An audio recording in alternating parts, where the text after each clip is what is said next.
Hello, welcome to Meet the Thriller Author, a podcast that features interviews with authors of mysteries, thrillers, and suspense novels. My name is Alan Peterson, and I am your host. I am also an author of thrillers, and that is why when I decided to start a podcast where I would be interviewing fellow authors, I decided to focus on the genre that I write in and that I love, which is the thriller genre. And for simplicity's sake, by thrillers here, I'm talking about books that you would find in Amazon's mystery, thriller, and suspense category, as well as its subcategories of crime fiction, such as police procedurals, psychological thrillers, espionage, those type of novels. These are the authors that you'll be meeting during this podcast. Okay, so with that out of the way, stay tuned for the latest episode of Meet the Thriller Author. Hey everybody, this is Alan Peterson with Meet the Thriller Author, and in this episode of the podcast, we'll be meeting award-winning and best-selling author Jennifer Chase, who writes the Emily Stone thrillers, other thrillers, but she has several books in the Emily Stone series, and excited to have her here on the show. Thanks for being on the podcast, Jennifer. Thank you for having me, Alan. For readers who aren't familiar with who you are, can you tell us a little bit about yourself, please? Sure. My name is Jennifer Chase, of course, and I write the Emily Stone series. And I also have a background in, I'm a criminologist, I have a background in forensics and in criminology. So that's helped me, I see things a little bit differently. So I created this series out of actually my own personal experience I had. I actually did have a real textbook psychopath who lived next door to me. So from that situation, actually something good does come out of something kind of terrifying. So I came up with the Emily Stone series, and she's a little bit different type of character. She's not your typical detective or FBI agent. She's actually what I call a vigilante detective, and she hunts down serial killers and also child abductors. And she does this all anonymously. Yeah, that was a big difference with your book. Like you said, most books in that genre they're actually detectives or FBI agents. I really like the part that she's kind of like playing on her own rules, like for real. Right. She does have a background. She was a cop at one time, so she does have a background. And I won't give anybody any spoilers, but for whatever reasons, she actually quit the force, and she still wanted to help the police and find serial killers, and so she assists the police without them knowing who she is. And it gets pretty dicey sometimes. Yeah, and I was going to say your background is incredible with your education and your real hands-on experience. I mean, that's kind of, most of us, when we write, we have to like really do a lot of research and check out these places online and try to interview experts like yourself. So do you find that it's easier? I don't want to say easier, but how do you find that in your writing? Well, some things are a little bit easier because I know them, but also at the same time, there's so many little aspects. So I still do some research.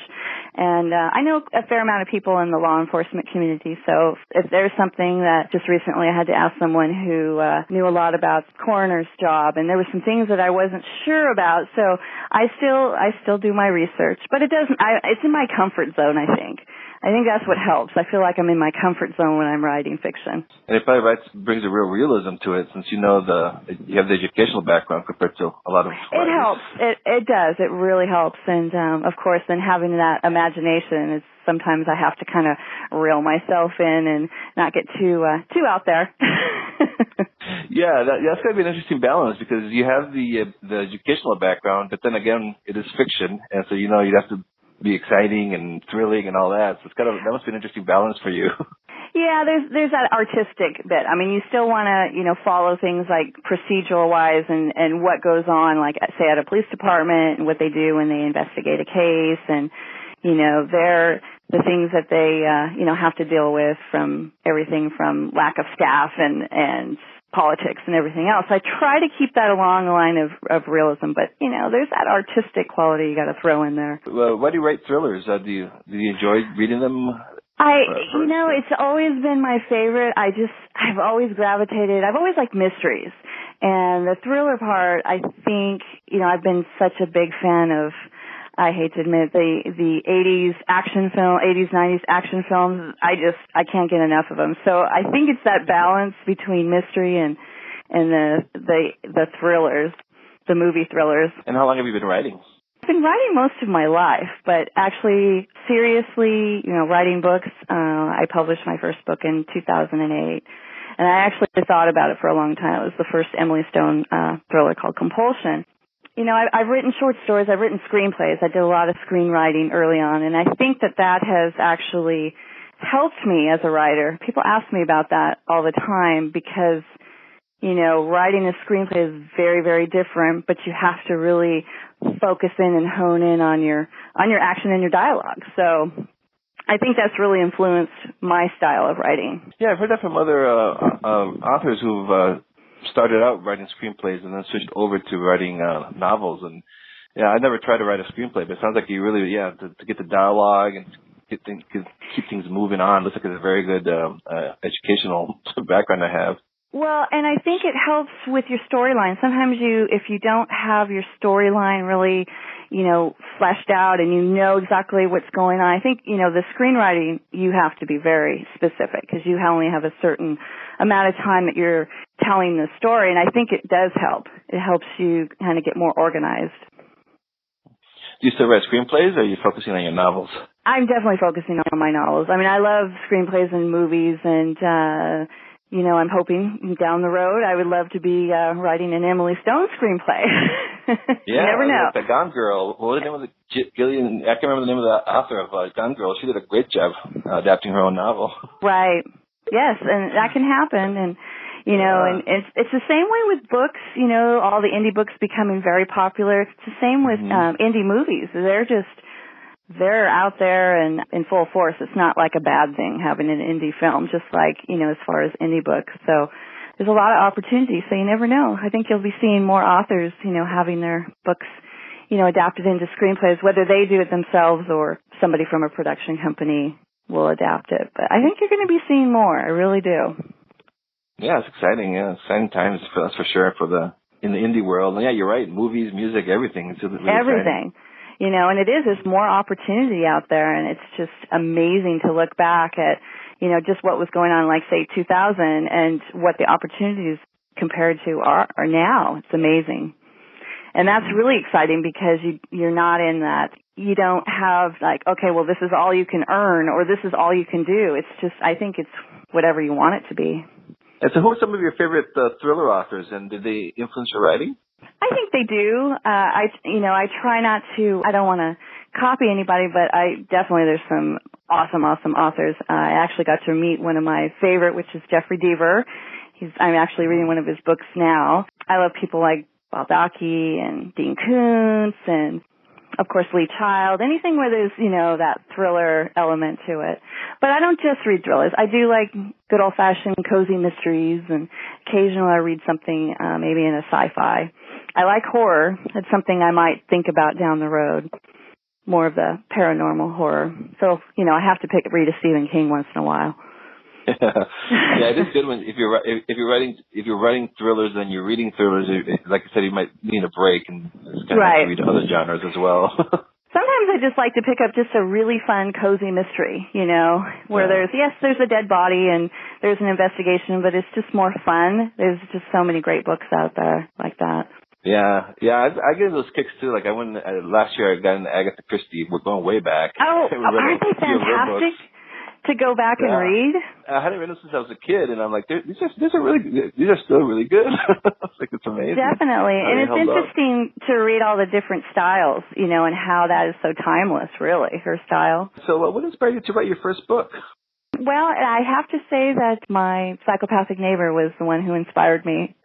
It ended up as a good thing, but it doesn't sound like it started like a good thing. Well, I started, I learned a lot from the situation, not only kind of basically I met everybody at my police department, but other than that, I started learning, that's when I first started getting really interested in kind of the criminal mind, and at that time, where this took place, there wasn't a lot of things on television like you see now. There was one show at the time that I just thought, well, this is so fascinating, and so it did propel me to go back to school And it's like, I'm just loving this stuff, So actually that helped. So I started creating this character. A lot of people said, oh, you should write about your experiences. And I'm like, well, I don't know if that's so exciting. I don't know if that's a whole story. But in my first book, Compulsion, there are a couple little things in there that were actually true to life. So I'll let readers figure that out.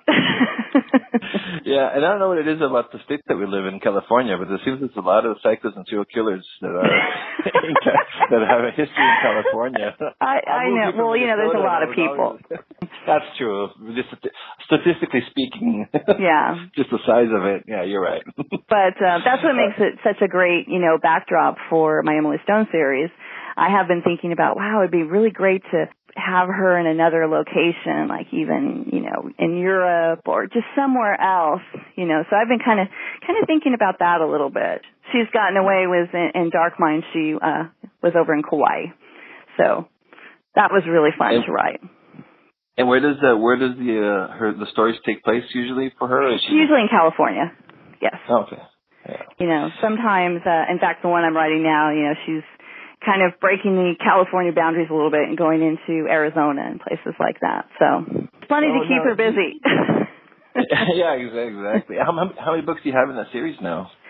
I have 5 and will be 6 pretty soon. And I did start another series as well. Been busy, not writing as much as some authors do, but I'm working on it. And is the new series that you're working on, is it like totally separate from Emily Stone's world, or are they kind of intertwined? Yes, it is. It's still in the same type of genre, but it's more of a forensic mystery. And the main character is definitely the opposite of Emily Stone, where she'll go in and start, kicking butt. He's actually a forensic scientist, so he's a little bit different. I've been having a lot of fun with that. That was just released a couple of months ago, called Body of the Crime. People seem to be really liking it. He's a different kind of character. He's kind of like a real character, and he's, put in these more extraordinary circumstances. And that's what makes it fun to write thrillers. I'm looking at your Amazon page. I didn't realize it was already published. Yeah, it's exciting. So, yeah, it was a lot of fun. I'd been thinking about it for a while, too. I kind of think about characters for a while and all the different, it's like I do a profile on my own characters is essentially what I do. And I'm thinking, okay, well, how can I, really incorporate them in a story that would be fun for people and still have a thriller mystery element to it. So what's your process? Where do you get your ideas from? Oh, my gosh.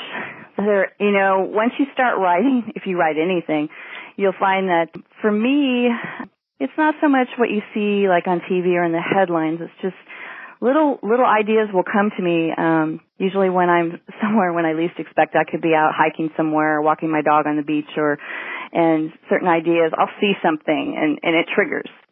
It triggers an idea. I could see a person or a car drive away or just a weird property location with a rundown house, and I start thinking, things just kind of escalate from there. I try to come up with not so much different types of serial killers, but just, I work on their criminal psychological makeup quite a bit. So I'm thinking, what's this person's background? And, I have quite a bit of notes on that. So certain things will trigger it. Not that I run around seeing serial killers. It's just certain behaviors and things will kind of, give me some ideas.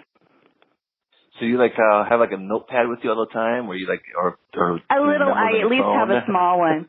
Yeah, because there's nothing worse. It's like, okay, I'm in the grocery store. It's like, oh yeah, that would be great. I gotta write it down. So, I try to have something I can write on, or at least just jot down a couple of words to remind me. It's like if you're in bed and you wake up early in the morning and you think of a scene, and it's like, okay, I'll remember that when I get up, and you don't remember it entirely. So I try to make sure I have something to write down, or at least send myself a text or something. Yeah, I learned it the hard way, too, about doing that. So now, if something wakes me up, I'll immediately write it down. You have to, because you think, oh, yeah, I'll remember that. Or it could be a name. It could be a scene. It could be an idea for another book. And then you're like, I can't remember. It's so funny how that works. Some people, I know a couple people that have they record it, a little mini recorder, so they don't have to. I've done that before with my phone, that little memo thing. Yes. Does that work? Yeah, it works. Yeah, I sometimes I forget about it though. So writing it works a little bit better for me. If I record it, it kind of becomes kind of like a dream. Then I'm like, oh wait, and then I go look at the memos, and I have like 5 of them in there. So Yeah, so no, yeah, that's a good idea. yeah, it works out. It works out pretty good, especially with names too. If I see a name that really like, oh, that's a cool name, I'll make a Do you recording find of it's it. hard to come up with all your names? Is for some reason naming characters, besides the main character, is tough for me. And I Yeah, find no, it's myself, tough. I find myself, okay, well that's kind of boring. I'm going down this boring road, so I picked up this little paperback book, and it had baby names in it. So I thought, oh wow, that'll help. And because sometimes you just kind of get in a rut with names. Sometimes you feel like like you said, you're being too boring, too generic, or then sometimes I go overboard and I'm being too, over the top. Right, exactly. You don't want to sound somewhere between normal and not too cheesy. And it's got to fit that character too. Right, yeah, that's important. I spent a long time trying to come up with Emily Stone, and I had all these names. It's like she has to have one of these wholesome, kind of an old-fashioned name, but not. It took me a while. I had a lot of names, and then I had them stuck up kind of on the wall and even on the fridge, and I was trying to come up with the right name, and it did. It took a while, but when it clicked, it was like, okay, it has to be 3 syllables, and then the last name has to be 1. It was just, it's kind of like a piece of music or something. My first book, I was using one name, and then like halfway through, I'm like, I started just thinking about another one, and I ended up changing it. So thank goodness for the replace all, but I could change it midway. Yeah, sometimes you don't know until you really get into the story. Even if you have an outline, you don't know. It's like, no, this doesn't seem right, and you do have to end up changing a place or whatever it is, a name. So now, are there any similarities between you and Emily Stone? I mean, not the vigilante part, maybe. She's definitely smarter and tougher than I am. Yeah, I think all of us, there's a little bit of Emily Stone in all of us. I always say that. It's like the person, I wish there was somebody out there like that. What about your family and friends? Do any part of them ever make it into your books and do they notice? Usually my characters are combinations. I have a supporting character who makes his way in and out some of the books. And he's kind of an annoying character, but he's intelligent, but he's one of these type of people that just pretty much says what's on their mind. And I've worked with some people like this before, so there are combos. Some of the police officers and detectives I've met, I wouldn't say any of the characters are them, but a combination of.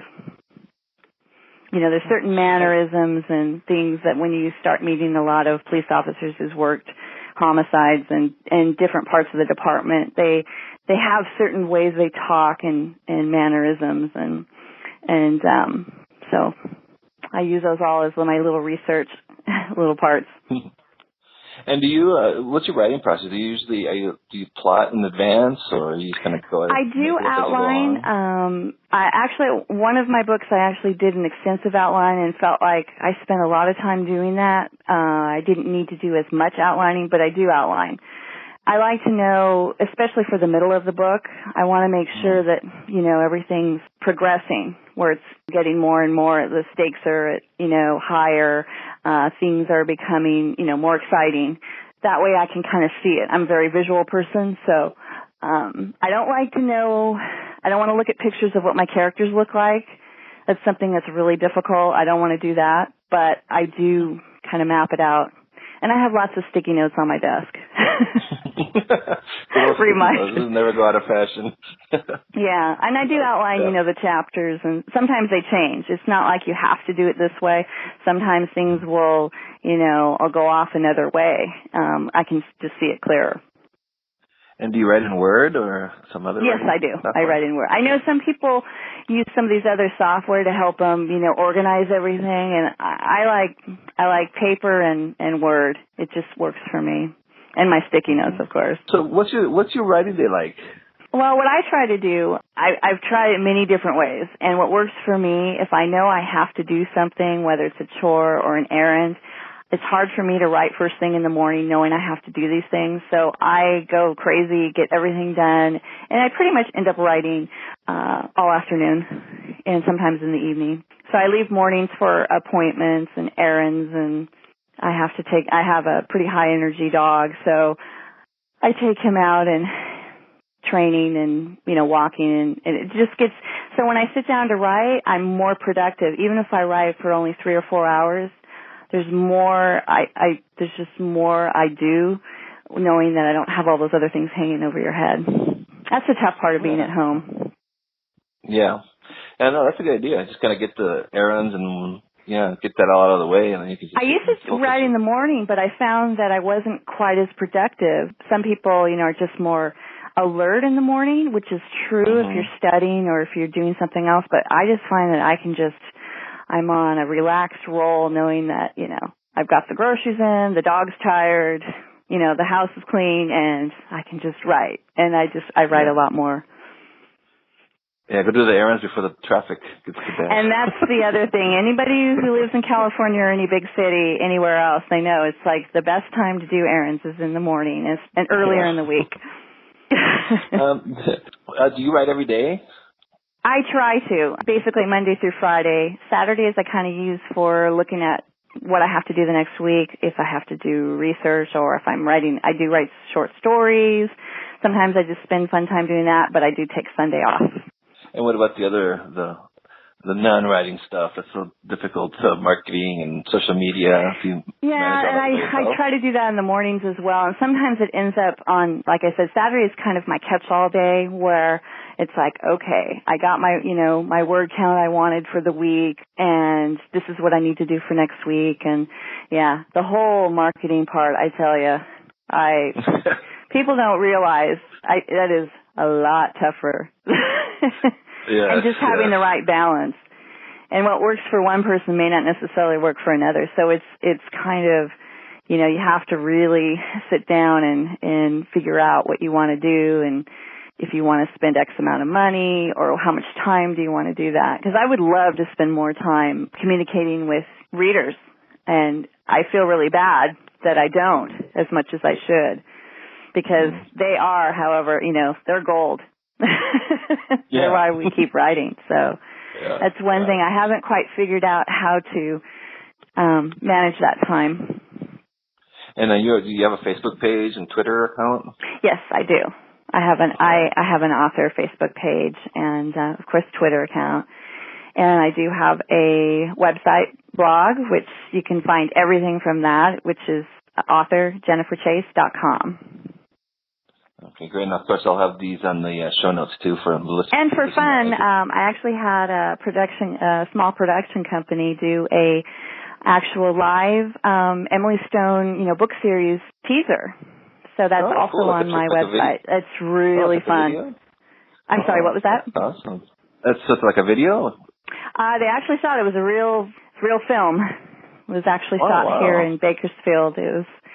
Yeah, it gives you a little feeling of who Emily Stone is, and the actress that played Emily Stone, she's amazing. Her name's Kim Poirier. Some people might know her. She's been in she's known. She's been in movies, and it was a pretty amazing experience. Oh, that's cool. And you were there doing the filming and everything? Actually, I during that time, I was actually really, really sick, and believe me, I wasn't there actually at that shooting part of it, because it was shot in 2 different locations. So, but I wrote the script. I wrote a little short script and talked with the director of what you can and can't do, and on the really, really low budget. But it was just amazing how it came out, and it does give a real flavor of the series. Yeah. What's that?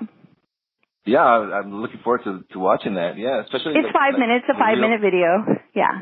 Yeah, especially with real actors and everything. Yes, you might recognize the person that played Rick in it.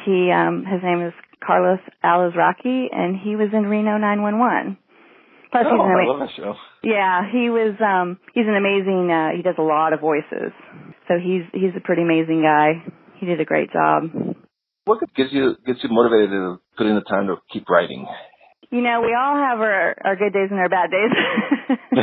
But, when I'm really sitting down and writing, I love it and I enjoy it so much, and I have so many ideas, and I think it's the whole process. It's great when you have people that are waiting for your books. It's amazing to me that, people are waiting for the next Emily Stone book. It's just so inspiring, and I just love what I'm doing, and when other people enjoy it too, it's like, wow. I mean, that's just a win-win situation.